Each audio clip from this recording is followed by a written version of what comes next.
Wow, what a gorgeous but kind of unusual blue-green hue to the water here. What the heck is going on?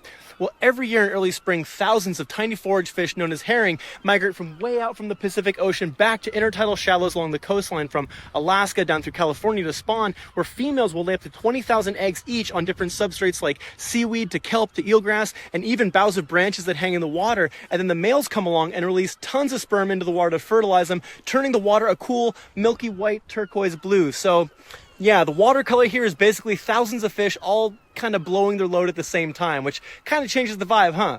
But who are we to yuck their yum? You know, good on them for getting it on.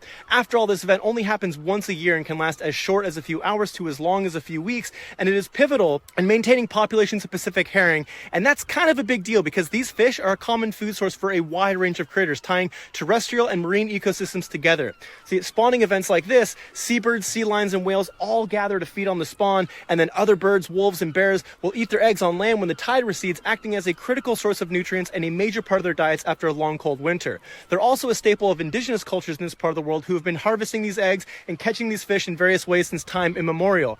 But unfortunately, these herring populations are under threat not only from a lack of safe, sheltered habitat to spawn in and boat and tanker traffic which disrupts their spawning, but largely due to commercial overharvesting offshore for products like fertilizers and fish oil. Herring populations crashed in the 60s and have since rebounded slightly, but they're still a fraction of their historic numbers and on a steep projected decline as unsustainable fishing continues, outlining the importance of regulating the industry to protect these fish and incredible events like this for all who depend on them.